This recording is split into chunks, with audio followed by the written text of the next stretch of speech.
जय हिंद मेरे प्यारे साथियों। मैं आशा करता हूं कि आप सभी जहां भी होंगे स्वस्थ होंगे, सुरक्षित होंगे, आपका पूरा परिवार स्वस्थ होगा। देखिए, एक कहानी सुनाते हैं आपको।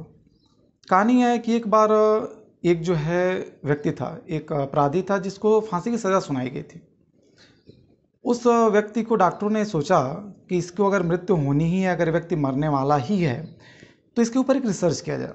और रिसर्च यह किया गया कि उस व्यक्ति के सामने एक कोबरा सांप ला के रखा गया और उससे कहा गया कि ये सांप तुमको काटेगा और इससे तुम्हारी मृत्यु होगी। उसके बाद उस व्यक्ति के चेहरे पे जो है काली पट्टियां जो हैं बांध दी गई। और फिर जो उस व्यक्ति को सांप से ना कटवा के उसको एक पिन से चुभोया गया।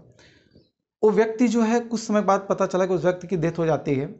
और जब इस पर रिसर्च होता है तो ये पता चलता है कि उस व्यक्ति के अंदर जो नकारात्मक ऊर्जा का प्रवाह चल रहा था उसका इतना अधिक मात्रा में सर्कुलेशन हो चुका था उसके शरीर में कि उसकी डेथ हो गई। मतलब कि आपकी जो शारीरिक शक्ति है वह आपके मानसिक शक्ति के ही अनुसार चलती है। जैसे आपने देखा होगा प्रैक्टिकली कि जब कभी आप कुछ काम कर रहे होते हैं, आपका हाथ कट जाता है या फिर आपके हाथ में कुछ चुभ जाता है या फिर आपका हाथ कहीं जल जाता है, तो फिर आप उस तीव्र गति से जो हाथ को हटाते हैं ना, उस तीव्र गति को नापने का कोई पैरामीटर नहीं है और ना ही कोई पैरामीटर आपका बनाया गया है और ना ही किसी पैरामीटर से नापा जा सकता है। लेकिन नॉर्मली आप बैठे हो, आपसे कहा जाए कि अपने हाथ को जरा तीव्र गति से टेबल से उठाइए, तो क्या आपके अंदर वो फुर्ती आ पाएगी? जब आप तवे पे हाथ को रखते हैं और जलते हैं तो तीव्र गति से हाथ को हटाते हैं, नहीं आ पाएगी। सेम वैसे जब आप कभी ऑपरेशन के लिए जाते हैं, जब आपके शरीर का कुछ अंग जो है सुई लगा के इंजेक्शन लगा के शून्य कर दिया जाता है और उसके बाद आपके उस शरीर को चाहे काटा जाए या फिर उसमें जलाया जाए या कुछ भी किया जाए, आपके शारीरिक तौर पे आपके ऊपर कोई प्रभाव नहीं पड़ता। क्यों? क्योंकि आपके मानसिक तौर पे इसका कोई प्रभाव ही नहीं पड़ा। आपका मन को एक खबर ही नहीं लग रही है कि आपके शरीर में कुछ एक्टिविटी हो रहा है, तो आपका शारीरिक तौर पे कोई दर्द नहीं है, कोई दुख नहीं है। लेकिन जब कभी आपके मन में किसी बात की घृणा बैठ जाती है, मन में जब आपकी कोई बात नकारात्मक ऊर्जा के रूप में आ जाती है, तो फिर आपका शरीर भी उसी हिसाब से बिहेव करने लगता है। जैसे आप जब कभी किसी से, सपोज आपको दीवार को धक्का देना होता, आप नहीं देंगे, लेकिन सपोज सोचिए कि आप दीवार से दब रहे हो, उस समय आपको दीवार को धक्का देना होता, आपके अंदर क्या ऊर्जा रहेगी? इस समय हमारे समाज की यह मनोस्थिति हो चुकी है कि वायरस है। इस सच्चाई से बिल्कुल नहीं नकारा जा सकता कि वायरस नहीं है और इस वायरस को जो है हमें मतलब नहीं देखना है। ये सच्चाई है कि वायरस है और तीव्र गति से जो है फैल रहा है। लेकिन हाँ, एक बात इसमें सरासर या समाज में एक प्रवृत्ति जो है लोगों की, जो मीडिया की हमारी प्रवृत्ति है, जो एक नकारात्मक ऊर्जा फैलाई जा रही है, ये बिल्कुल सत्य नहीं है। मीडिया 99% यह दिखाती है कि आज जो है 3 लाख लोग संक्रमित पाए गए, उसमें से 4,000 लोगों की आज डेथ हो गई। मीडिया यह क्यों नहीं दिखाती कि 3 लाख लोग अगर संक्रमित पाए गए हैं तो 2,90,000 लोग ठीक भी हुए हैं?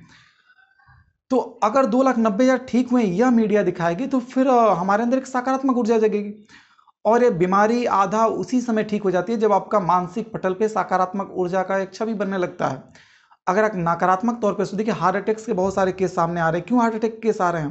क्योंकि आप सोच इतना रहे हैं कि आपकी नकारात्मक ऊर्जा आपके मानसिक तौर पर इतनी छवि बना ले रही है, इतना हावी हो जा रही है कि फिर आपकी शारीरिक एक्टिविटी में प्रॉब्लम होने लग रहा है। और जब शारीरिक एक्टिविटी में हमारी प्रॉब्लम्स होगा तो फिर जो है हमें कहीं ना कहीं प्रॉब्लम आनी ही आनी है। इसलिए आप लोगों से मेरा एक विनम्र निवेदन, आपसे जुड़ने का मेरा एक ही यह निवेदन था, एक रिक्वेस्ट था कि आपसे प्यारे साथियों जो भी हमारे साथ जुड़े हैं, जो देख रहे हैं, आप समाज में एक सकारात्मक ऊर्जा का प्रवाह करिए, क्योंकि आप इस देश के समुचित विकास का एक बहुत ही अमूल्य धरोहर हैं। तो आपकी सुरक्षा, आपका बचना एक बहुत ही कर्तव्य है हर एक लोग के। तो इसलिए आप सकारात्मक ऊर्जा का प्रवाह करें। आप स्टेटस लगा रहे हैं तो आप यह ना लगाएं कि आज हमारे परिवार में, हमारे रिलेशन में, हमारे गांव में, हमारे समाज में, हमारे देश में वसुधैव कुटुंबकम का जब नारा है हमारा कि पूरा पृथ्वी हमारा घर है, तो फिर हमारा परिवार, हमारा समाज सब एक ही है। तो अगर कोई भी हताहत होता है तो बहुत दुख होता है, दिल से दुख होता है। लेकिन हाँ, जो सच्चाई उसे भी नकारा नहीं जा सकता। फिलहाल जो स्थिति परिस्थिति है उसके हिसाब से अभी हमारी दवाई, हमारे इलाज ये है कि मानसिक तौर पे हम सभी स्वस्थ रहें। और इसका एक रास्ता ये है कि आप जब स्टेटस लगाएं, जब भी आप कोई सोशल मीडिया पे जुड़ें, तो आप नकारात्मक चीज़ों को शेयर करना बंद करें। आप सकारात्मक ऊर्जा का प्रवाह करें समाज में, ताकि लोगों तक यह बात पहुंचे कि अगर 3 लाख लोग केस में पाए गए तो 4 लाख लोग, 2 लाख लोग, 2.5 लाख लोग स्वस्थ हुए हैं, ताकि हमारे अंदर भी एक ऊर्जा आए कि हाँ 2 लाख स्वस्थ हमारे, कोई बात नहीं होगा, हम भी स्वस्थ हो जाएंगे, कोई आपत्ति नहीं है। 2 लाख लोग स्वस्थ हो गए तो हम क्यों नहीं होंगे? तो ये आपके अंदर एक सकारात्मक ऊर्जा आनी चाहिए। तो आप सकारात्मक ऊर्जा का प्रवाह करें। क्योंकि आप लोग ही इस देश के वह अमूल्य धरोहर हैं जिसकी रक्षा इस देश को सबसे अधिक करनी है। लेकिन इस देश की मीडिया, चुनाव, आज वह माहौल है जहाँ पे आज कोरोना का माहौल नहीं है, लेकिन आज पूरी मीडिया टीआरपी बटोरने के चक्कर में केवल इलेक्शन जब तक था तब तो इलेक्शन के नतीजों को दिखा रही है। अब दिखाई कौन का नेता कौन क्या क्या किया। तो नेताओं का होना बहुत जरूरी है देश में, नहीं अगर नेता ही नहीं होंगे तो फिर कैसे देश चलेगा। नहीं, और नेताओं को ये बात कौन बताए कि अगर जनता ही नहीं होगी तो तुम्हें वोट कौन देगी भाई। हाँ, तो जनता को सबसे पहले रखा जाए।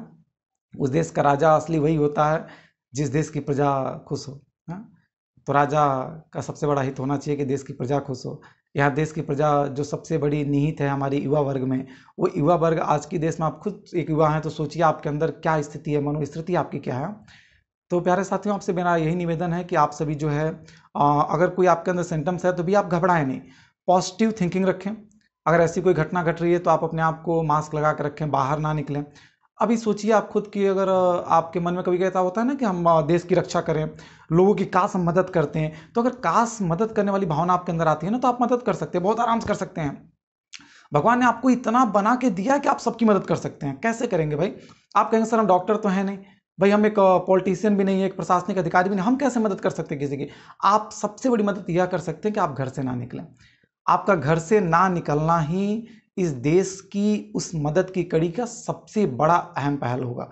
अगर हर एक नागरिक यही सोचे कि बिना कार्य हमें नहीं निकलना है तो फिर आज इस लॉकडाउन का, आज इस कोरोना का वैसे ही अंत होना शुरू हो जाएगा। तो आप अपने आप की मदद करें, लोगों की मदद इस प्रकार से करें कि आप घर से ना निकलें, ठीक है। अधिक से अधिक जो है समाज में सकारात्मक ऊर्जा का प्रवाह करने की कोशिश करें, नकारात्मक ऊर्जा का प्रवाह ना करें। नकारात्मक ऊर्जा आपकी बीमारी को जन्म देती है। आपकी बीमारी अगर जन्म चुकी है आपके अंदर तो उसको फल फूलित होने के लिए उसको वह खाद्य पदार्थ प्रोवाइड करती है। तो इसलिए जो है आप नकारात्मक ऊर्जा का बिल्कुल प्रवाह ना करें। नकारात्मक ऊर्जा उस पेट्रोल की तरह है जो जलती हुई आग को और धधकाती है, आप उसमें सकारात्मक ऊर्जा का प्रवाह करें। तो ये बीमारी खुद एक जहर है, उसमें आपका चिंतन करना, कहा जाता है चिंता ही चिता तक ले जाती है, तो चिंता करना ही आपका एक खुद में एक नकारात्मक एक खुद बीमारी बन जाएगा। तो इतनी बड़ी बीमारियों का हवा ना दें।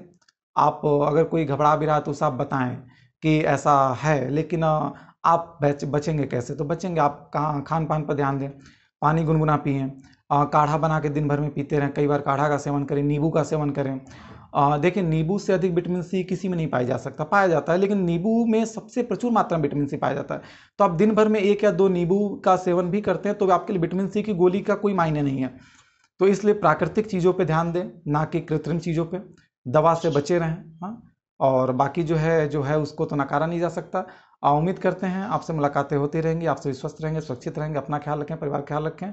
आपका विकास ही देश का विकास है, इसलिए अपने विकास को बचाए रखें। चलिए, जय हिंद प्यारे बच्चों, जय हिंद।